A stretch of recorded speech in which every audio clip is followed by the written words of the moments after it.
What's up, everybody? Welcome to another episode of China Update, where I try and help you guys keep on top of the macro developments coming out of the world's #2 economy.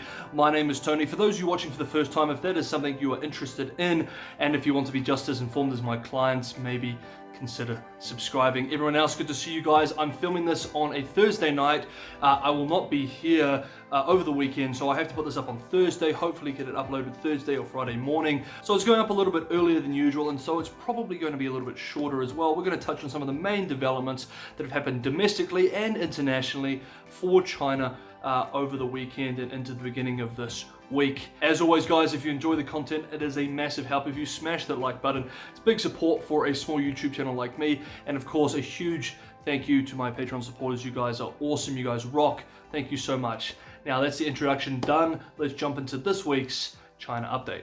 Okay, let's start with Taiwan. Last Friday, the US and Taiwan signed a Coast Guard agreement between the two sides. In a tweet that day, Taiwan's representative in the United States said that a memorandum of understanding with the United States was, quote, expected to bring closer cooperation in maritime safety, humanitarian rescue, fisheries enforcement, and protection of the marine environment, end quote. The same day, the US State Department's Bureau of East Asian and Pacific Affairs also tweeted that, quote, the US could not be prouder to work side by side with such a good friend as Taiwan to tackle the world's challenges, end quote. The mainland response in the PRC to the news was quite strong. Quote, the warplane exercise by the Chinese People's Liberation Army, PLA, near the island of Taiwan on Friday is not only the largest since the PLA started routine exercises in the region last year, but also a rare one in that it saw bombers flying to the eastern side of the island. The large-scale exercise showed that the PLA is capable of surrounding the island of Taiwan and blocking it from receiving foreign reinforcements, and also sent a strong warning to the Coast Guard agreement the US signed with the island on Friday. Some 20 PLAAF, People's Liberation Army Air Force aircraft, including 4 nuclear-capable bombers, were sent into Taiwanese airspace on Friday. State media reports that another 10 were sent on Monday. This time one was also entering Japan's air defense identification zone space. Quote, the flight paths of the warplanes on Monday were similar to those in the exercises on Friday. But unlike the Friday exercise, the PLA sent another group of warplanes on Monday that were not observed by Taiwan's island's defense authorities, but Japan's. This means Taiwan Island was surrounded from both west and east, with the PLA coming from different directions, analysts said, end quote. These last few months, several US officials have expressed concern regarding the cross-straits situation. Chinese academics have also made statements in relation to, quote, resolution to the Taiwan question, end quote. Japan-based Nikkei Asia reports that Japan and the US plan to affirm the importance of stability in the Taiwan Strait in a joint statement when Japanese Prime Minister Yoshihide Suga visits the US this month. If this report is accurate, it would represent the first time that Japan and the US have jointly expressed concern regarding Taiwan and the Taiwan Strait situation since 1969. Both policymakers in Tokyo and Beijing understand and appreciate the incredible geostrategic importance of Taiwan to both the PRC and to Japan in terms of national security. And let's keep in mind as well that the US, China, and Japan are the 3 largest economies in the world. On Sunday, the president of Palau arrived in Taiwan for a 5-day trip to launch a travel bubble between Taipei and Palau. Interestingly, the US ambassador to Palau was part of the delegation. This technically represents the first time an official US envoy has visited Taiwan since Washington switched diplomatic recognition to Taiwan from Taipei in 1979. The US may be engaging in its own form of salami slicing in relation to quasi-normalization in diplomatic relations with Taiwan. And lastly, while we're still on Taiwan, on Wednesday, US media reports that Taiwan has decided to buy Patriot Advanced Capability 3, PAC-3 missiles, with deliveries to start in the year 2025 and deployment of the missiles the following year in 2026. Now, while we're on this, let's transition to the next part, which is China-US developments over the last week or so. On Monday, China announced more counter-sanctions for US individuals and an entity, as well as Canadian sanctions. This is a statement from the PRC Foreign Ministry. Quote, "The United States and Canada imposed unilateral sanctions on relevant individuals and entity in Xinjiang on March 22nd based on rumors and disinformation. In response, the Chinese side decides to sanction Chair and Vice Chair of the United States Commission on International Religious Freedom, Member of Parliament of Canada Michael Chong, and the Subcommittee on International Human Rights of the Standing Committee on Foreign Affairs and International Development of the House of Commons of Canada," end quote. That was their English version of the announcement. That was not my translation. That was their English there.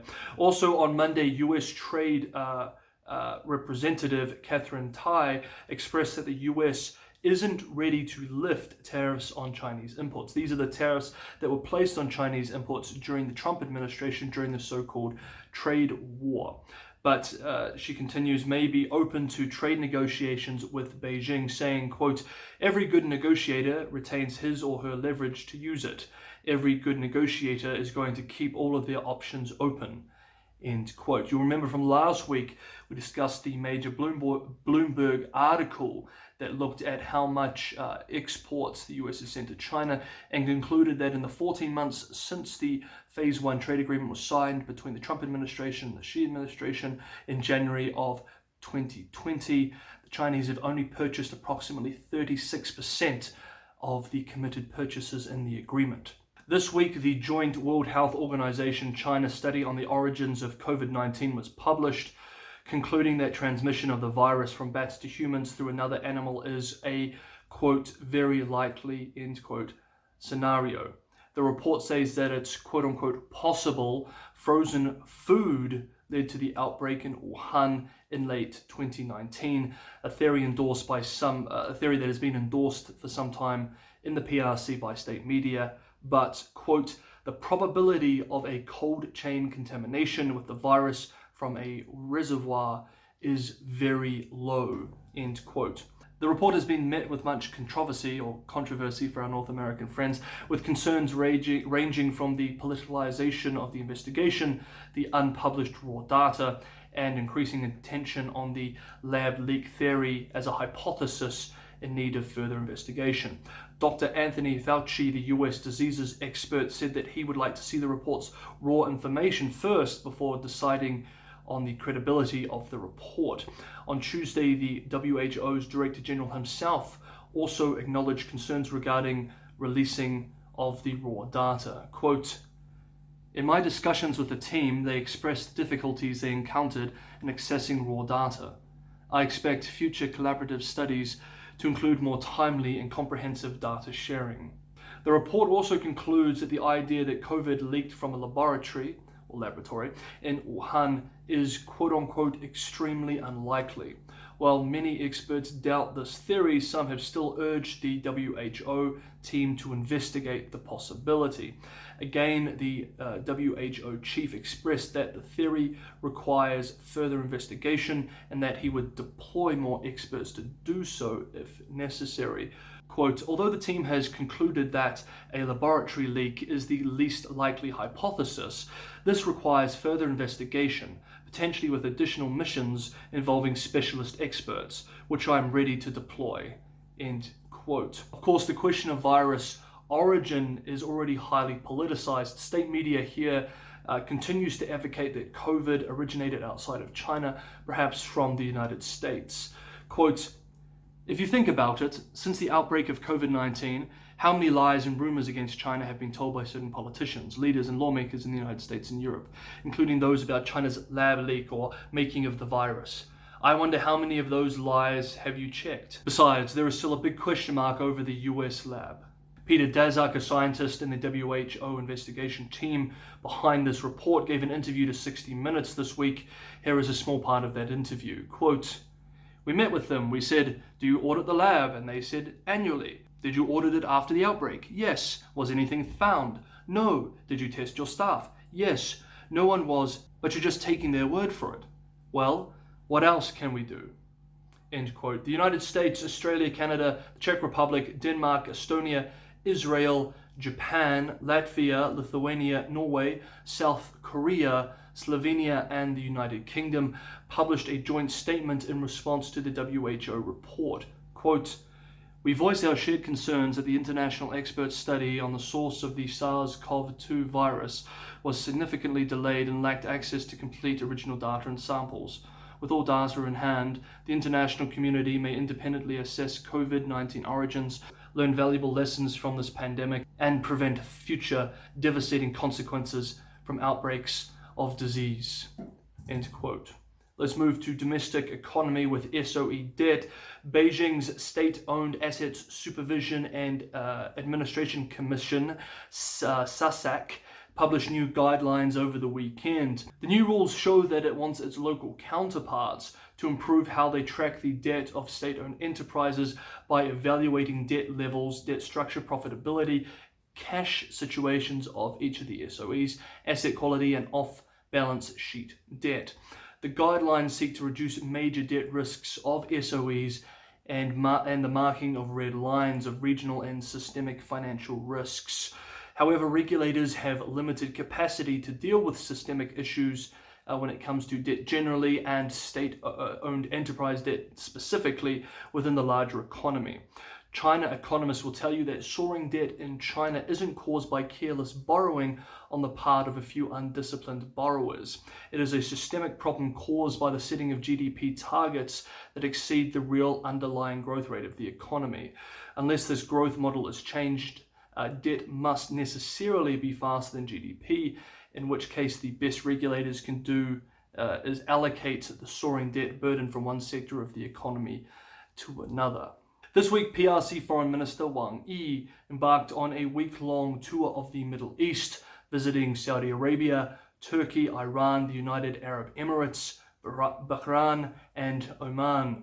Chinese media in the mainland stressed that China has no interest in engaging in big power politics in the region, but the nature of this trip and some of the deals made and statements made suggest that the PRC is willing and able to take a larger role in the Middle East. Over the weekend, Wang Yi signed a big deal with Iran, with international media reporting that the deal includes $400 billion over 25 years. However, the details of this are not yet publicly available, so we're not in a position really to analyze this $400 billion figure and claim. Quote, "Both sides expressed their agreements to enhancing investment and trade exchanges and promote tangible cooperation in the areas of economy, banking, mutual investment, financing, mining, transportation, communication, space, manufacturing industries, developing of ports, upgrading and expansion of railway networks, express railway systems, agriculture, water resources, protection of environment, food security, fighting desertification, water desalination, use of nuclear energy for peaceful purposes, and renewable energies, based on the bilateral MOU on strengthening of investment cooperation." End quote. So it sounds fairly comprehensive, but we won't know again until we get the details of the agreement, whenever that may be. Now, we started with Taiwan, so perhaps it's good that we end on Hong Kong. On Monday, 2 draft amendments were submitted to a session of the Standing Committee of the National People's Congress in Beijing. The 2 annexes concern the method of the selection of the Hong Kong Special Administrative Region Chief Executive and the method for the formation of the Hong Kong Legislative Council and its voting procedures. We talked about this a few weeks ago. At that time, we said it had to go to the Standing Committee of the National People's Congress. Well, that was this week. So these are the changes that were voted on during the 2 sessions several weeks ago, which would ultimately make it impossible for pan-democratic candidates in Hong Kong to enjoy a majority on the Legislative Council through elections. State media in the mainland reports that changes also include a provision that the power of the vetting committee to scan candidates will not be subject to judicial review by the regular courts, but rather only through the National Security Commission, which was established through the National Security Law that was passed in 2020. On Monday, Hong Kong media reports that a piece of artwork by Chinese artist Ai Weiwei depicting Tiananmen will not be shown at the newly opened M+ Art Museum, as it would breach the National Security Law that was passed last year, with the official in charge of the decision expressing, quote, "If there are any works that the National Security Department think have violated the law, we will act according to the law." On Tuesday, the 27th session of the Standing Committee of the 13th People's Party Congress voted to adopt the amended Annex 1 and Annex 2 of the Basic Law of the Hong Kong Special Administrative Region. So those laws have now passed into law in the mainland. Okay guys, that is China Update this week. I hope you enjoyed it. I'm sorry, I'm feeling a little bit tired today, and you'll have to forgive me for throwing this up a little bit earlier without seeing what happens on Friday and putting it up on the Saturday, but I hope you enjoyed it nonetheless. Thank you so much for watching. I know there's a few dozen of you guys that watch these every week, and I always appreciate it. I look forward to talking to you guys in the comments below. Thank you so much. Have a great weekend wherever you are. Stay safe, stay sane. I will see you guys next week on China Update.